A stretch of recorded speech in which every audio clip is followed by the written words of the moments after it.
Live. Let me go ahead and get live on Instagram here so we can have all the Instagram followers involved. I'm going to scoot this over just a bit there. I think that will help. Okay, so it looks like we are live everywhere else. That's good.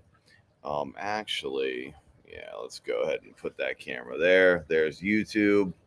Um, I just want to make sure everybody that wants to watch has the ability to watch. Sorry, folks, if this takes a minute in the morning, but it's worth it because I don't want anybody to miss out on what I have to talk about today because I think it's really important.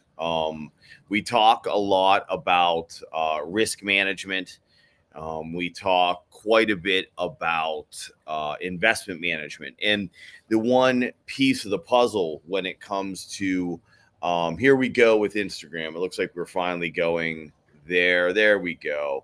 So now we're live on Instagram, so everybody's there. So, it's funny. Well, I talk a lot about the emotions behind investing, the emotions behind financial planning. And the reason that I focus on that is I think that that is where the greatest impact lies. I was a financial planner, wealth planner, broker, whatever you want to call me. It doesn't really matter. But I did that for just about 17 years, so a little under 2 decades. I've been in finance my entire adult life. And I can tell you that the number one thing that gets in anyone's way, whether you're a trader or whether you're a long-term investor or whether you're an intermediate term investor, which most people would call swing trader, it is your emotions. There's no doubt about that. And the only way that you can control emotions is, I guess there's two ways because both things are necessary. One, education. You have to understand what it is that you're doing and how you're doing it. And that ties right into the next subject, which is you have to have a disciplined, structured financial plan, and you have to have a disciplined, structured investment plan, right? You have to have those two pieces. Without those two pieces, without a doubt, 9 times out of 10, your emotions will get the better of you. You will not stick to your plan. You will get emotional. Now, what's the discipline structures of a financial plan? Well, a financial plan is comprised of a few different components. One is savings. How much do you save? What's your budget? Another is your goals. What are your ultimate goals? You can never reach a target that you're not aiming for. It's important to know that. And that is exactly why I have a piece of my system. The very first piece of my system is my financial planning Invest Like a Pro mastery course. It's called a course, but the truth is it's just a piece of a 3-part system. Okay. Financial planning, then your investment planning, and then receiving up-to-date information from an expert like myself via my newsletter. It's that simple. 1, 2, 3. Financial plan, investment plan, and then receiving the knowledge on a regular basis just to keep you in check, just to keep the education going. What I do is I educate, I don't advise. However, someone with 25 years in the business probably has something to say about what's going on in the markets and what's occurring that might just be a little more profound than someone who's getting started in year 1 or year 5 or even year 10. So it is all piece of a system. Let me put it up now. This is my Investing Like a Pro. For those of you on TikTok, you would have to comment or direct message me to see this. For those of you that are following me on other channels, it's up right there. There's the QR code. There's the link. It's $97 to do the first part of the system. And I have to tell you, this is the foundation of that system. What this will help you do is to keep the big picture of your life, what your goals are, what you're aiming for. It will keep those aligned with what you're doing. You can have the best investment management, disciplined, structured plan set before you, and you can still very easily mess that up if you don't have that first step. And the funny thing about the first step is it's not complicated. Setting up your financial plan is not complicated and probably takes you no more than a few hours. And that's if you're really doing a deep dive and really looking to get that financial plan correct. Now, how does that tie into what we're talking to today, which is cash management? Where does this all tie in? Well, let me tell you, I'm going to go ahead and take this down now. This is the Investing Like a Pro financial planning piece of my system. And I obviously have a price that entails the entire system. But if you're just looking to get the financial planning done, you're just looking to get started, this is an easy way to do it. I'm going to go ahead and take that down now. We don't need to stare at that all day. Not really the point. But I did want to show you that. I did want to showcase that. That's a way to support what I'm doing here. And let's get into cash management. Okay, so cash management is part of your overall investment strategy, right? Why is cash management so important? Well, I could have actually entitled this live probably a little bit different. I could have given it a different title, that title being buying the dips. So everybody is always hearing about buying the dips. We need to buy the dips, buy the dips. Well, if you're always buying the dip, and I know everybody is saying this all the time, buy the dip, buy the dip. Where's the money come from? Like at some point, if there's no sell discipline, there is no money to buy the dip. That is cash management. Okay. In order to have proper cash management, which gives you the ability to buy the dip, and buying the dip can go in both ways. If you're in a down market and you're someone that shorts, again, shorting being a way to make money in a falling market, buying the dip really means every time the market rises, you're going short, more short again, right? So to buy the dip, you need what? You need money, you need cash. So you have to have a buy discipline and you have to have a sell discipline in order to have proper cash management. Wow, I just realized something. So I smashed my finger the other day, and that shows up quite well on camera.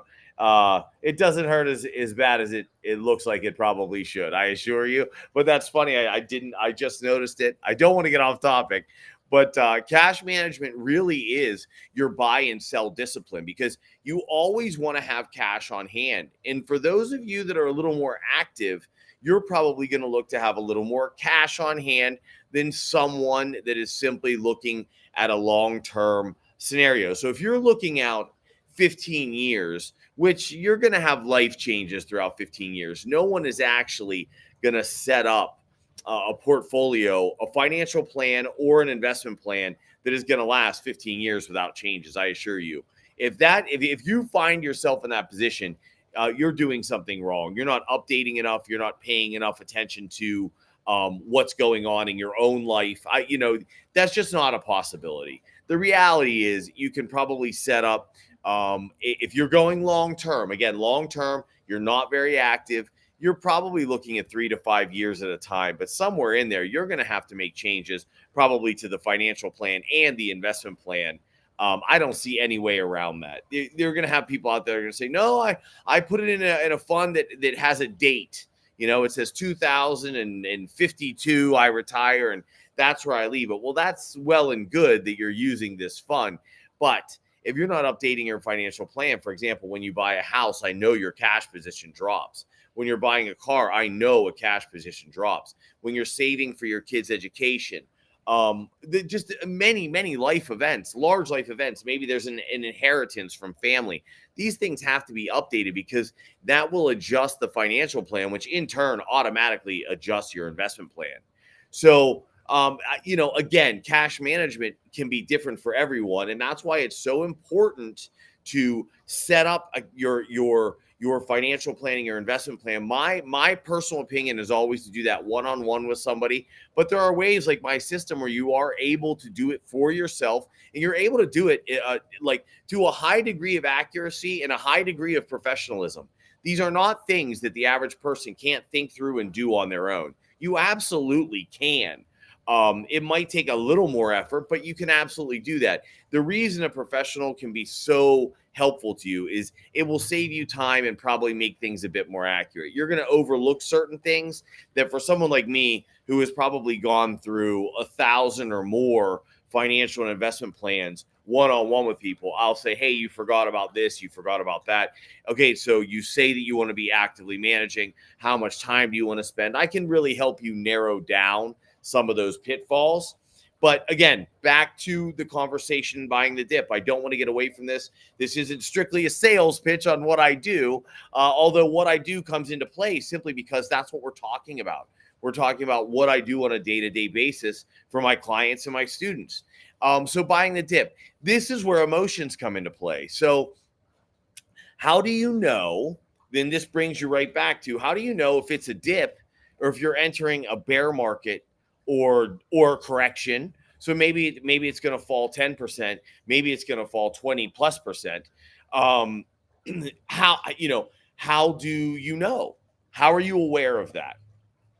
Well, the best thing you can do to be aware of that is obviously once you go through my system or once you work with me, you're getting my newsletter, and I'll show you how to pinpoint the footprint of the larger institutions and the bigger money. Are they selling? Because selling is what leads to your correction, your bear market, or just a market drop. So you can identify what type of a drop it's going to be, and then you can put money in appropriately. So if we see that your bigger institutions, your bigger money has this very large footprint, and we see a lot of selling, we can surmise that we are headed into a correction or we are headed into a recession. Now, buying the dip is obviously going to be done quite differently if we're starting here and we're planning for a 20% fall. If we're starting here, we're planning for a 10% fall versus we're looking at a 2 or 3% drop because they want to pick up a little more shares and take off. So the first thing you have to do is you have to be watching to either know for yourself so you can learn the process for yourself. And then if you're following someone's newsletter, like my newsletter, obviously I'm going to tell you, hey, this looks like we're heading into a market correction or we're heading into a market recession.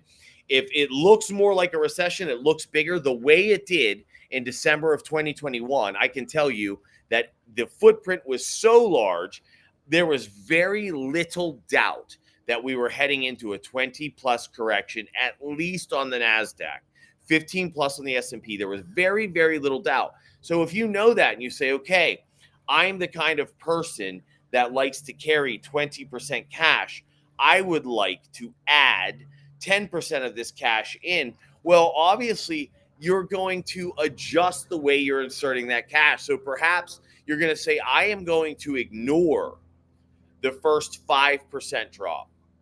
We can see there's a large footprint. We can see that big institutions are selling. I'm going to ignore the first 5%. And it looks to me as though we're heading into a recession. Recessions can turn into depressions. You never know until it really gets moving. So because of that fact, I am willing to forego that first 10% just based on the size of that footprint. And then you say to yourself, okay, every 2% drop, I'm putting 1% cash in. That means you have 20% to go. So the market's now down 10%. You haven't added any money. Every 2%, you're going to add 1%. So by the time the market's down 30%, you have inserted 10% of your cash. And that still leaves 10%. So in a way, you're dollar cost averaging into this falling market, because we know the market rises 80% of the time and falls 20% of the time. The average recession is somewhere between 35 and 50%. The average correction is somewhere between 10 and 25%. So we are going to behave accordingly with our cash so that as we're buying the dip, we don't, because what happens a lot in buying the dip, and this is where emotions come into play, and also knowledge. This is where knowledge and emotions come into play. If the market falls 5% and you get yourself all excited, you go, oh, 5% drop. I've been waiting for this. I wanted to buy this. And you push your cash in. Guess what? If it falls 30, 35, 40, 45, you have no money to enter into that market unless somehow you magically come up with more cash.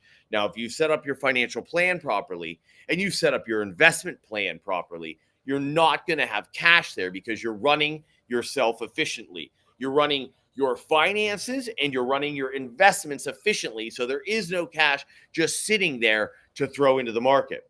So that's cash management. That's how it works. These are the adjustments that you make. That's why working with someone like myself can be so helpful. Not only can I give you an idea or tell you my opinion on where the market's headed and why, and you'll understand it because you will have gone through my VIP mentorship course, which will show you how to evaluate these things for yourself. But also, when you're evaluating it for yourself, you're going to at least become a member of my newsletter for a year or two so that you can see me do it live every week. You can see me do it. I typically do a bi-weekly newsletter, a bi-weekly video update, and this keeps you updated with what I'm seeing. So as you're following me and looking at what I'm looking at, it just enhances your overall education and knowledge. Most people do tend to stick with the newsletter. However, some people decide to go it on their own, and maybe they take a break for a while. Maybe they come back. Maybe they don't. Maybe they feel that they've mastered it and they go their own way, which is absolutely fine. But that's what this will do for you. So you'll have an idea of the market you're working within. You've already set up the amount of money that you like to have in cash, and now you're buying the dips appropriately. And there's one other type of person out there that this helps, and that's the person that is younger and maybe isn't actively managing their money at all. But what they do is they add to their 401k or they add to their IRA. Specifically, probably more of your IRA is a better example. If you have a Roth IRA or a traditional IRA or a SEP IRA, depending on what vehicle is best for you. And if you're not sure what vehicle is best for you, then you need to take the Investing Like a Pro. This is the first piece of my overall system. It's the first course of the overall system. It will basically show you what dollar cost averaging your money into an IRA and a Roth IRA and your 401k will do for you. By setting up dollar cost averaging, by setting up the amount of money that you're putting into the market, the amount of money that you're putting into your retirement savings, you also are buying the dip, but you're doing it every single month, regardless of the market. Okay. So because you're doing that, you're getting the same effect of somebody who's actively managing. The only difference would be if you're in your own IRA and Roth IRA, you can actively manage when that money is going into cash and when that money is going into investments. You see, you can enhance your own process. So you say to yourself, okay, I'm putting in $500 a month. I'm putting in $300 a month. Well, you get my newsletter. We see a large footprint. We say, oh my, this is either a correction or a recession. So you say, look, for the first 5 or 10% of this, I am going to contribute my money, but I'm going to contribute it to cash. I'm not going to purchase an actual investment. Then when we get to a point that it makes sense to start putting your money into investments, you take the cash on hand plus what you're adding each month and you start putting that into investments. So guess what? Now you're buying your investments cheaper, giving yourself more upside, optimizing what you're doing with your investments. And that is simply one, and that's only one piece of how cash management works. So what did we learn here today about cash management? Cash management is also your buy and sell discipline. If you have no sell discipline, you will have no cash on hand. So to have proper cash management, you have to have a buy discipline, you have to have a sell discipline. In order to keep your emotions intact for selling and for buying, you need a proper financial plan and you need a proper investment plan, right? That's very obvious. Now, there's other pieces to cash management, which I do get into in my VIP mentorship course, which I have one beginning here in May in a couple of weeks.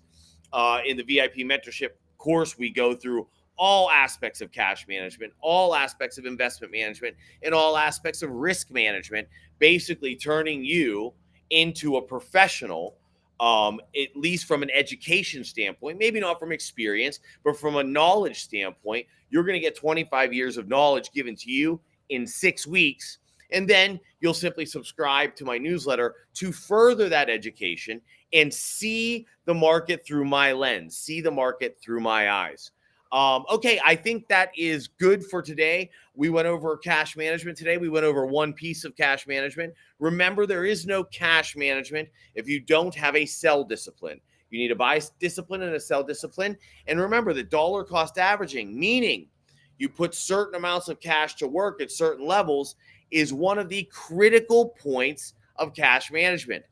My system is comprised of 3 sections, 3 pieces. It is your financial planning, which is very inexpensive, $97. You set up your financial plan, your budgeting. You will set your goals. You will learn how to set up an asset allocation model, because that is the first step, understanding the asset allocation models and why people utilize them. Your next step is my VIP mentorship. We take you to the next level where you learn how and when big institutions or bigger money is buying and selling in the market, and we learn how to follow them. And by learning how to follow them, we're learning how to follow, or actually what we're learning how to do is oppose the herd's emotional decision making. Because if you've watched me for any time period at all here, you know that the herd's emotional decision making will oftentimes be the actual market driver and the actual market dropper. with lack of better terminology, the market dropper and the market driver. So you'll learn how to establish that. And then the third piece is becoming a member on my newsletter, which allows you to see through my eyes 25 years of doing this, 25 years of evaluating the story of the stock market via charts, because that is the book of markets. That's the book of currency. That's the book of commodities. That's the book of stocks, crypto, you name it. This is the book of those. This is the story of the market, is told through charts. And most people put these charts up. They don't really know what to do. They're adding all these indicators. They're putting all this stuff up that truly it's lagging. It's showing you what's happened historically. And if you don't understand what I mean, I'm going to do a live presentation on how those indicators are actually lagging indicators and why they're really not going to tell you anything about what's to come. What is going to explain, what tells you what's to come is actually learning how to read the story that the market is presenting to you, and then being able to look forward. Hey, what is going to be the emotional output of what's going on now? So listen, everybody, I've been on for a little over 20 minutes. I'm trying to keep these around 15 minutes. I know that I lose certain people's attention because it is going on so long, but these are not short topics. And for those of you that tune in the entire time, I want to make sure that you're getting a full understanding of at least the pieces that I discuss as we go along. I'm going to do another live today. I'm going to do another live today at 4 p.m. Pacific Daylight Time. That's 7 p.m. Eastern Standard Time. I'm probably going to talk a bit more about cash management. I'm going to talk about another layer of cash management. I'll probably review this a bit as well. So if you're able to make that, that would be great. If anyone has any topics they'd like me to cover, please shoot me a comment, like my post, and then send me a comment. Shoot me a DM. That's great. If you have questions on my VIP mentorship course or the system as a whole, please reach out to me. Direct message me. This is something that is affordable for everybody. You use Affirm and Afterpay. This doesn't have to cost you all at one time. I've designed this educational course, this educational system. That's what it is. It's a system. It's going to teach you what took me 25 years to learn. And the final piece of that system is really just becoming a member of my newsletter. Once you understand how I'm reading the book of the market, you'll be able to read it for yourself, but also you'll get my information once a week. So I will see you all at 4 p.m. Pacific Daylight Time or 7 p.m. Eastern Standard Time. If you're in London, I have a new friend, Nikolai and Lafayette. If you're there, you're 10 hours in advance. So it might be a little too late for you. That's about 2 a.m. Your time. In any case, thank you all so much for joining me. Always glad to help. If you'd like to see anything, please reach out and let me know. Until next time, which is later today, I hope you all have a great day. And remember, I put a post up earlier today about tough times, tough days, where you feel like the weight of the world's on your shoulders. I had one yesterday. If you're having one, if that's happening to you, you'll get through it. You know, it feels like you won't, and it feels like you're alone, and you're not. And always remember that. Always remember that. You'll figure it out. You'll get through it. And I know maybe some of you are saying you don't understand. You know, the funny thing is I do. And everybody does. It's just that a lot of people don't want to admit it, because it's always great to be strong, right? It's always great to be Rocky in that scene. Whether you're a man or whether you're a woman, it doesn't matter. You want to feel courageous. You want to feel unbreakable. You want to feel unstoppable. But you know what? That's not reality. We don't always feel like that. And sometimes we feel quite the opposite. I'm going to leave you with a thank you and hoping that you have an amazing day.